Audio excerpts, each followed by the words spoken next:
Assalamualaikum warahmatullahi wabarakatuh. Terima kasih atas kesempatannya. Perkenalkan, nama saya Vina Rikotul Aisyah, NIM 2019-710173 dari kelompok 4. Terima kasih atas kesempatannya. Perkenalkan, nama saya Debbie Ganes Fasiri Rosyadi dengan NIM 2019-710261 dari kelompok 4. Terima kasih atas kesempatannya. Perkenalkan, nama saya Rahma Julia Filiana dengan NIM 2019-710380. Baik, terima kasih atas kesempatannya. Perkenalkan, nama saya Nur Maulani, NIM 2019-710547. Terima kasih atas kesempatannya. Perkenalkan, nama saya Melza Fridianti dengan NIM 2019-710623 dari kelompok 4.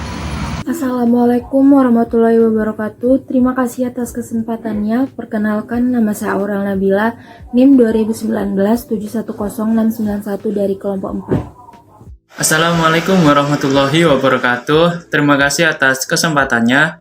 Perkenalkan, nama saya Bayu Agung Prasetyo dengan NIM 2019-710787 dari kelompok 4.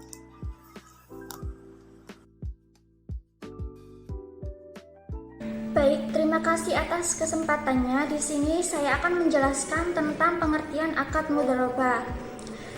Mudharabah berasal dari kata darb, yang artinya memukul atau berjalan. Pengertian memukul atau berjalan ini lebih tepatnya adalah proses seseorang memukul kakinya dalam menjalankan usaha. Secara teknis, al-mudharabah adalah akad kerjasama antara dua belah pihak, di mana pihak pertama atau sahibul mal menyediakan seluruh modal, sedangkan pihak yang lainnya menjadi pengelola. Keuntungan usaha secara mudharabah dibagi menurut kesepakatan yang dituangkan dalam kontrak. Sedangkan apabila rugi ditanggung oleh pemilik modal selama kerugian itu bukan akibat kelalaian si pengelola. Seandainya kerugian itu diakibatkan karena kecurangan atau kelalaian si pengelola, maka si pengelola harus bertanggung jawab atas kerugian tersebut. Secara sederhana, pengertian mudharabah adalah kerjasama usaha antar dua pihak dengan ketentuan bagi hasil atas keuntungan usaha dan bagi rugi jika ada kerugian usaha. Skema mudharabah merupakan pengganti akad pinjaman pada produk lembaga keuangan syariah. Contoh mudharabah dalam kehidupan sehari-hari adalah pola kerja sama usaha menggunakan sistem bagi hasil secara syariah. Terima kasih.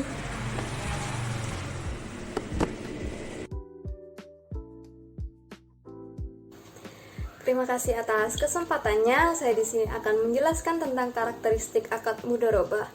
Karakteristik mudharabah menurut Pernyataan Standar Akuntansi Keuangan atau PSAK nomor 59 tentang akuntansi perbankan syariah adalah sebagai berikut. Yang pertama, mudharabah adalah akad kerjasama usaha antara sohibul mal atau pemilik dana dan mudharib atau pengelola dana dengan nisbah bagi hasil menurut kesepakatan di muka. Yang kedua, jika usaha mengalami kerugian, maka seluruh kerugian ditanggung oleh pemilik dana, kecuali jika ditemukan adanya kelalaian atau kesalahan oleh pengelola dana atau mudharib, seperti penyelewengan, kecurangan, dan penyalahgunaan dana. Yang ketiga, mudharabah terdiri dari dua jenis, yaitu yang pertama, mudharabah mutlaqah atau investasi tidak terikat. Mudharabah mutlaqah adalah mudharabah di mana pemilik dana memberikan kebebasan kepada pengelola dana atau mudharib dalam pengelolaan investasinya. Dan yang kedua, mudharabah muqayyadah atau investasi terikat. Mudharabah muqayyadah adalah mudharabah di mana pemilik dana memberikan batasan kepada pengelola dana atau mudharib mengenai tempat, cara, dan objek investasi. Sebagai contoh, pengelola dana mudharib dapat diperintahkan, yakni tidak mencampurkan dana pemilik dana dengan dana yang lainnya. Yang kedua, tidak menginvestasikan dananya pada transaksi penjualan cicilan tanpa penjamin atau tanpa jaminan. Atau yang ketiga, mengharuskan pengelola dana atau mudharib untuk melakukan investasi sendiri tanpa melalui pihak ketiga. Selanjutnya, yang keempat, bank dapat bertindak sebagai pemilik dana maupun pengelola dana atau mudharib apabila bank bertindak sebagai pemilik dana yang disalurkan disebut pembiayaan mudharabah. Apabila bank sebagai pengelola dana atau mudharib, maka dana yang diterima adalah sebagai berikut. Yang pertama, dalam mudharabah muqayyadah disajikan dalam laporan perubahan investasi terikat sebagai investasi terikat dari nasabah. Yang kedua, dalam mudharabah mutlaqah disajikan dalam neraca sebagai investasi tidak terikat. Selanjutnya akan dilanjutkan oleh rekan saya. Terima kasih. Ya, selanjutnya saya akan menjelaskan mengenai jenis-jenis dari akad mudharabah. Secara umum, mudharabah dibagi menjadi dua jenis, yaitu mudharabah mutlaqah dan mudharabah muqayyadah. Nah, yang pertama, mudharabah mutlaqah yaitu bentuk kerjasama antara shahibul mal dengan mudharib yang cakupannya sangat luas dan tidak dibatasi oleh spesifikasi jenis usaha, waktu, dan daerah bisnis. Penerapan mudharabah ini berupa tabungan dan deposito, sehingga terdapat dua jenis himpunan dana, yaitu tabungan mudharabah dan deposito mudharabah. Berdasarkan prinsip ini, tidak ada pembatasan bagi bank dalam menggunakan dana yang dihimpun. Selanjutnya yang kedua ada mudharabah muqayyadah, yaitu akad mudharabah di mana bank diminta oleh nasabah untuk menyalurkan dana pada proyek atau nasabah tertentu. Untuk tugas ini, pihak bank dapat memperoleh fee atau porsi keuntungan. Keuntungan yang diperoleh dari penyaluran dana ini dibagi antara nasabah shahibul mal dan pelaksana proyek sebagai mudharib. Nah, mudharabah muqayyadah ini terbagi menjadi dua jenis juga. Yang pertama ada mudharabah muqayyadah on balance sheet dan yang kedua mudharabah muqayyadah off balance sheet. Nah, untuk jenis yang pertama yaitu mudharabah muqayyadah on balance sheet, di mana mudharabah ini merupakan simpanan khusus di mana pemilik dana dapat menetapkan cara-cara tertentu yang harus dipatuhi oleh bank. Untuk teknik perbankannya sendiri, yang pertama pemilik dana wajib menetapkan cara tertentu yang harus diikuti oleh bank. Wajib membuat akad yang mengatur persyaratan penyaluran dana simpanan khusus. Yang kedua, wajib memberitahukan kepada pemilik dana mengenai nisbah dan tata cara pemberitahuan keuntungan atau pembagian keuntungan secara risiko yang dapat ditimbulkan dari penyimpanan dana. Apabila telah tercapai kesepakatan, maka hal tersebut harus dicantumkan dalam akad. Yang ketiga, sebagai tanda bukti simpanan bank menerbitkan bukti simpanan khusus. Bank wajib menisbahkan dana dari rekening lainnya. Dan yang keempat, untuk deposito mudharabah, bank wajib memberikan sertifikat atau tanda penyimpanan atau bilet deposito kepada deposan. Untuk jenis yang kedua ada mudharabah muqayyadah off balance sheet, di mana jenis mudharabah ini merupakan penyaluran dana mudharabah langsung kepada pelaksana usahanya, di mana bank bertindak sebagai perantara yang mempertemukan antara pemilik dana dengan pelaksana usaha. Untuk teknik perbankannya sendiri, yang pertama, sebagai tanda bukti simpanan bank menerbitkan bukti simpanan khusus. Bank wajib memisahkan dana dari rekening lainnya. Simpanan khusus dicatat pada porsi tersendiri dalam rekening administrasi.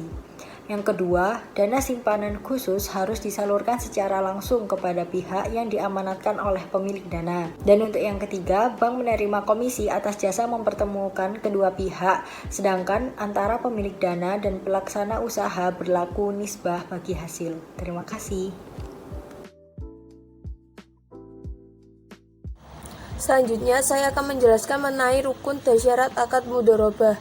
Rukun mudharabah dari segi teori akad adalah yang pertama sighah atau pernyataan yang berupa penawaran untuk melakukan mudharabah atau ijab dan pernyataan penerimaannya atau qabul. Yang kedua, dua pihak yang berakad atau sahib al-mal dan mudharib atau pelaku usaha. Kemudian yang ketiga, objek akad.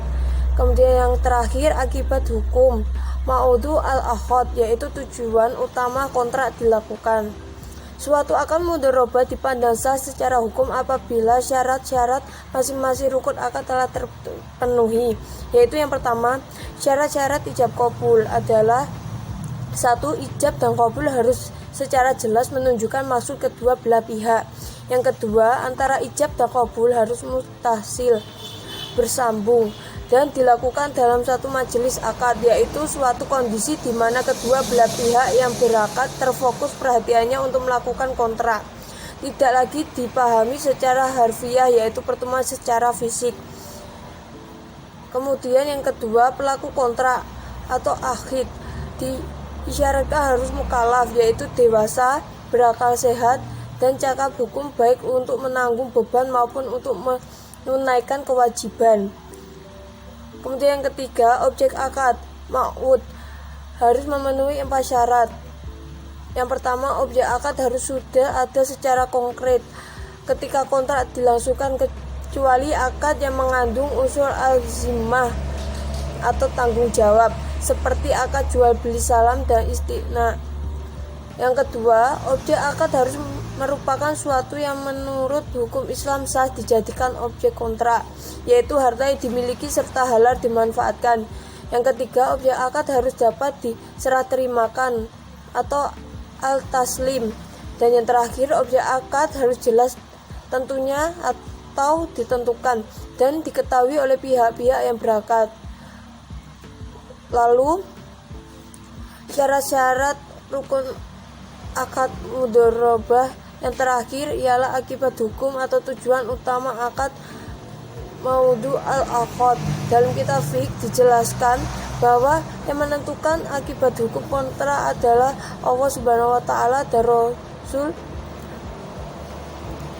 Akibat hukum suatu kontrak hanya diketahui melalui syariah dan harus berjalan dengan syariah. Oleh karena itu, semua bentuk kontrak yang tujuannya bertentangan dengan syariah tidak sah, dan karena tidak menimbulkan akibat hukum. Jual beli benda haram antara lain minuman keras tidak menyebabkan kepindahan kepemilikan minuman keras tersebut. Terima kasih. Selanjutnya yaitu sumber hukum akad mudharabah. Di dalam Al-Quran, surat Al-Jum'ah ayat 10 yang berbunyi, فَإِذَا قُضِيَتِ الصَّلَاةُ فَانْتَشِرُوا فِي الْأَرْضِ وَابْتَغُوا مِنْ فَضْلِ اللَّهِ وَاذْكُرُوا اللَّهَ كَثِيرًا لَعَلَّكُمْ تُفْلِحُونَ. Yang artinya, apabila sholat telah dilaksanakan, maka bertebarlah kamu di bumi, carilah karunia Allah, dan ingatlah banyak-banyak agar kamu beruntung. Kemudian firman Allah Subhanahu wa taala di dalam surat Al-Baqarah ayat 283, "Wa in kuntum ala safari wa lam tajidu katiban farihanum maqbudah fa in amina ba'dukum ba'dan falyu'addil ladzi tumina amanatuhu wal yattaqillaha rabbah wa la taqtumus syahadah wa may yaktumha fa innahu atimun qalbuh wattaqullaha innallaha bikulli syai'in alim." Yang artinya, dan jika kamu dalam perjalanan sedang kamu tidak mendapatkan seorang penulis, maka hendaklah ada barang jaminan yang dipegang. Tetapi jika sebagian kamu mempercayai sebagian yang lain, hendaklah yang dipercayai itu menunaikan amanatnya, dan hendaklah dia bertakwa kepada Allah Tuhannya, dan janganlah kamu menyembunyikan kesaksian, karena barang siapa menyembunyikan, sungguh hatinya telah kotor. Allah Maha mengetahui apa yang kamu kerjakan. Kemudian dalam hadis, Rasulullah SAW bersabda, 3 hal yang di dalamnya terdapat keberkahan: jual beli secara tangguh, muqradah atau mudharabah, dan mencampur adukan dengan tepung untuk keperluan rumah, bukan untuk dijual. Hadis riwayat Ibnu Majah. Sekian, terima kasih. Berakhirnya akad mudharabah. Akad mudharabah berakhir apabila 1. Karena telah tercapainya tujuan dari usaha tersebut sebagaimana yang dimaksud dalam perjanjian mudharabah. 2. Pada saat berakhirnya jangka waktu perjanjian mudharabah. 3.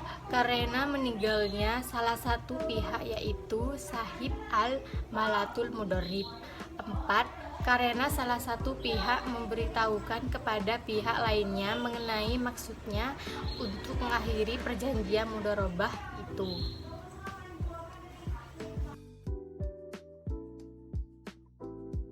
Baik, di sini saya akan menjelaskan tentang implementasi akad mudharabah. Penerapan prinsip bagi hasil atau pembiayaan mudharabah pada bank syariah didasarkan pada kesepakatan antara nasabah yang bertindak sebagai mudharib dengan pihak bank sebagai sahibul mal dalam penetapan nisbah bagi hasil atas suatu usaha yang dibiayai oleh bank. Contoh mudharabah antar dua pihak saja yaitu sahibul mal yang bermitra dengan mudarib untuk usaha percetakan selama 9 bulan. Sahibul mal memberikan uang modal sebesar 20 juta. Kedua belah pihak sepakat dengan nisbah bagi hasil 40/70 atau 40% keuntungan untuk sahibul mal. Selain mudarib menjalankan usaha selama 9 bulan, modal usaha telah berkembang menjadi 35 juta, sehingga diperoleh keuntungan sebesar 15 juta. 35 juta dikurangi 20 juta. Maka sahibul mal berhak mendapatkan keuntungan sebesar 3 juta, yaitu 40% dikali 6 juta, dan sisanya sebesar 9 juta menjadi hak mudarib. Terima kasih.